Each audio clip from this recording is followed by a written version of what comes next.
If you had asked me this question 6 years ago, I would never have thought it would somehow lead us from Ladakh to go to South India, visit farmers, come back to Delhi, open a coffee company with just my husband and me, that in 6 years has 200 employees. I never thought we would go that far.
Today, we're meeting Matt and Namrata,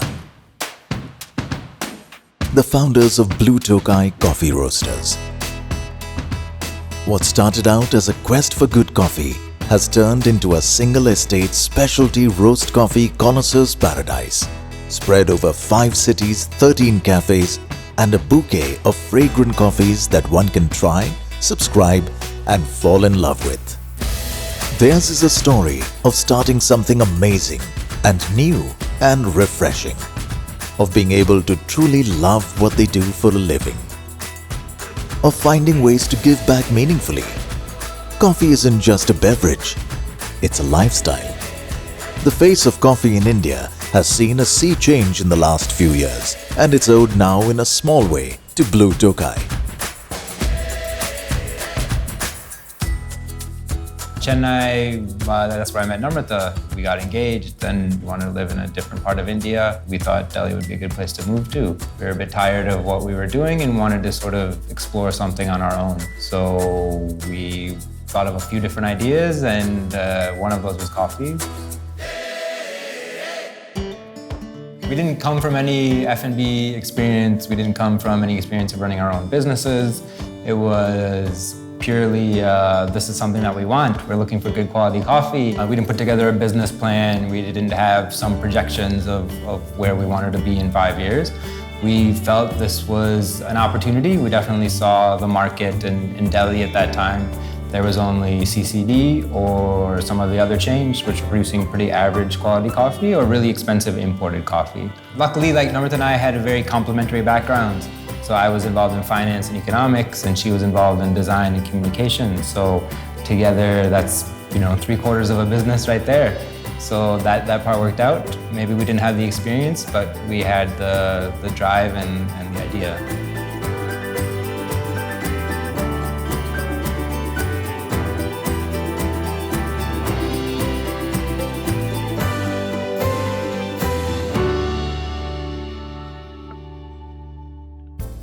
So Matt is very hands-on, and I remember when I first met him, he really liked to brew beer at home.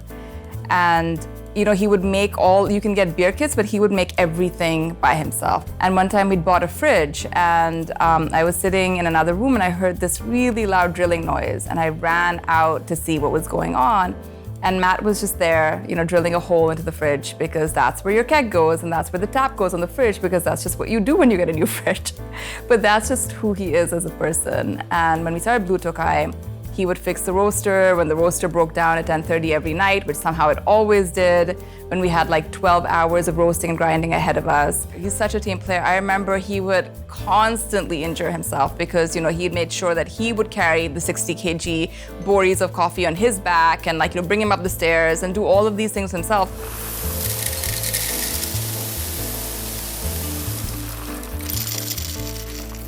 But I do think that when people see Matt doing all of these things, they just know that this is what we are. There's never going to be a hierarchy. Matt is never going to be the type of person who sits in an office and says, okay, now you do this, or you do this, or you do this. You know, he will be there. And if you say something can't be done, you better make sure it can't be done, because Matt will be standing right next to you, trying to figure out a plan for why and experimenting. We make fun of Matt's favorite question being why.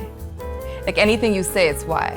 Matt's brain is this, it's like, you know how you see X-Men and like Charles Xavier walks into like that vortex kind of thing, and like it's like there's so much going on. That's Matt's brain. Like that's how I imagine his brain.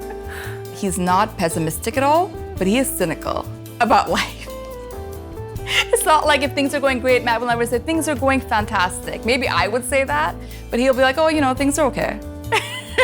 And that's about as excited as he's about to get. So if Matt says something is okay, that means it's fantastic. You should be very happy.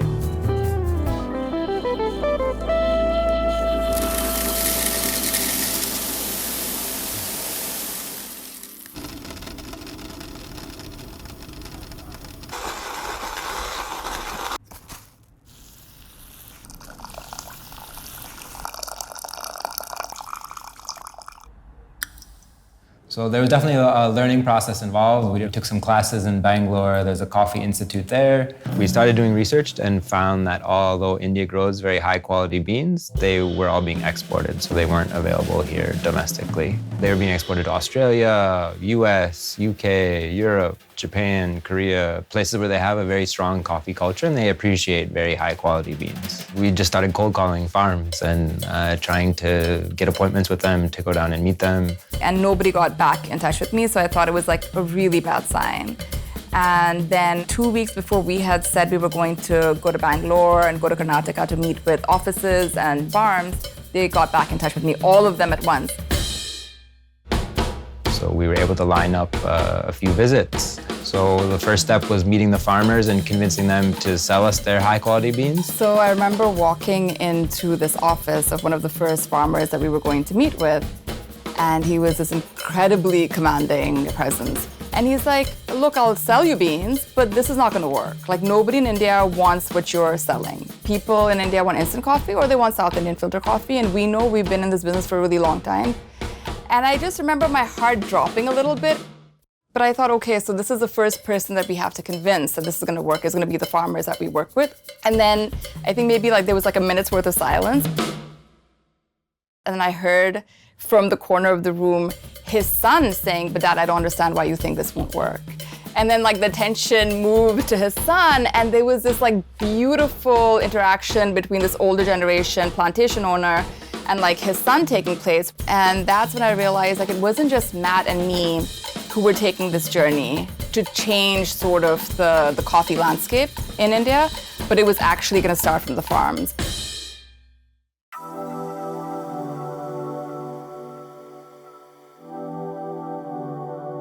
A lot of people talk about being farm to cup. We sort of want to take that one step further and actually be farm to cup in the truest of the sense of that word. We wanted everything to be transparent from the beginning, share the information of the farms with our customers, make sure we gave our farms samples of the coffees that we were roasting so that they could also see what we were doing with their coffees, share with them the packaging that has the name of the farm, altitude, roast level, all of that information. And I think in that, there was some trust building that took place. Transparency sort of echoes through the brand. You see it in our cafes. We have those circular windows in which you see what's going on. You can see through our kitchens, our roasteries. Nothing's hidden in our brand. You can ask us anything. Both the founders are super accessible, which in itself says a lot about how transparent they are in the way they conduct themselves. We came up with the name because we wanted something really indigenous to India. And of course, the peacock is a national animal of India, and we looked up different words for peacock, and Tokai is like a very ancient Malabari word for peacock. And that's a region that's known for its coffee plantations. And then there was no other color that we could think better than blue. And that's how that name came to be. And actually Tokai means the plume of a peacock, not actually a peacock. And so with our packaging, we make sure that with each coffee that we have, like the plume of the peacock in each of those packages is of a different color.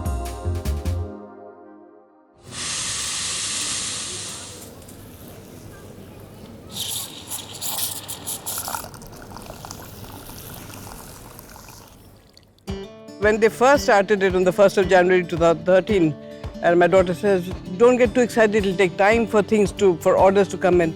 And within an hour of them going live, the first order came in, and I remember how excited we were. Then, of course, because it was a tiny roaster, so they used to do all-nighters, and I used to get out of my room and say, God, have the children gone to bed or not?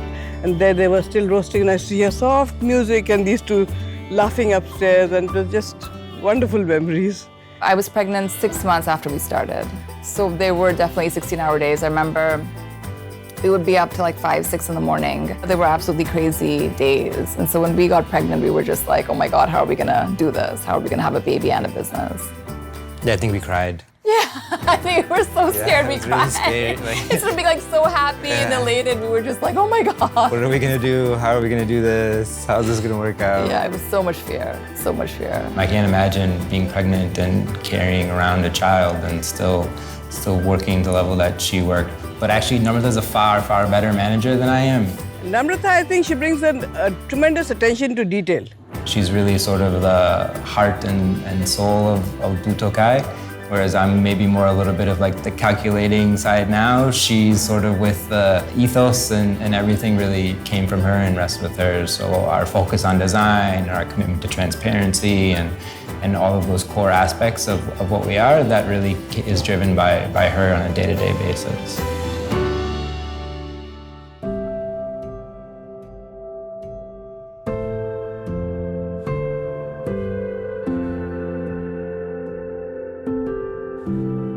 They say that Aryanur is their second child, Blue Tokai is their first child. And I think they make a great team. They work very well together. We've seen them working in tandem. And we haven't heard any loud fights, so they must be working together well, I'm sure. We're just partners in sort of the most literal sense of the word. There's not a single aspect of our life where that's separate or disentangled. And as much as Blue Tokai has become a part of that for better or worse, sometimes it's great and sometimes you wish that work could be separate. But I think it's really incredible to see your partner to have the opportunity to see your partner in work. Everything I know is because of them. It's because I had the privilege of shadowing them. They've done everything. Like, they're the reason this brand's the way it is, the aesthetic, like the focus on the details that don't seem to matter but matter so much in the long run.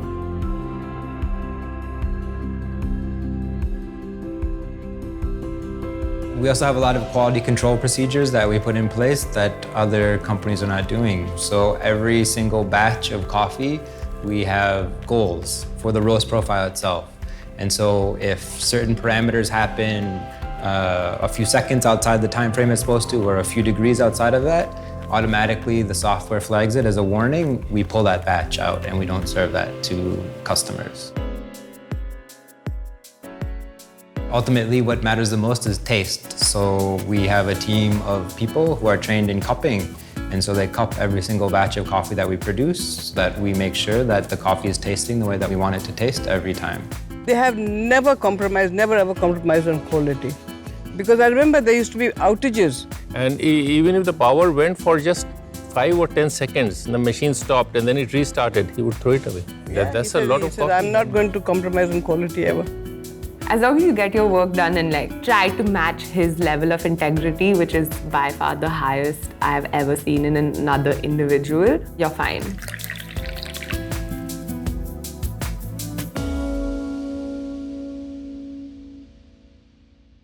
He doesn't get triggered. What do you mean? If you just ride me about things. I can say like, hey Matt, how about you not work for like half a day? And he gets really triggered. He's like, what do you mean not work? How is this possible? The world will come to an end. This.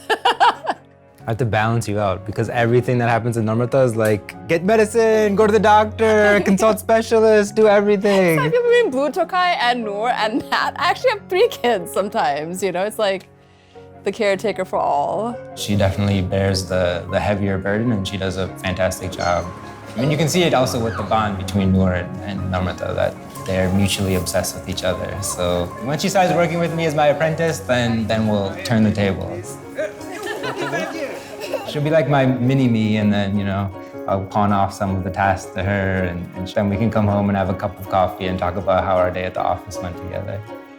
And Noor's always been at these construction sites or behind a computer, or even if she like pick up a phone, she wants to say, hey, I want to watch something, she'll say, I've got to work. And then she'll start, pressing buttons. It's always about work. And like that's her go-to phrase, which I feel is like, I feel a little bit heartbroken that that's what she's heard us say so often. But it's good. Get her developing a strong work ethic right from the beginning. See? She's 100% going to grow up and be a tea drinker. Like,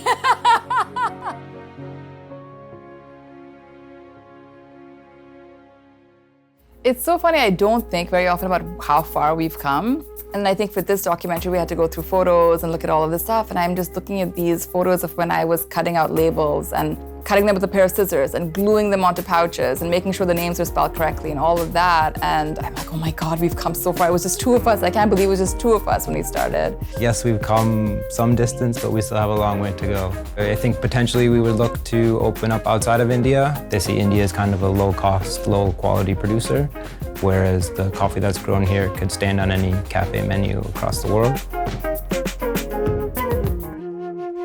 How far would you go?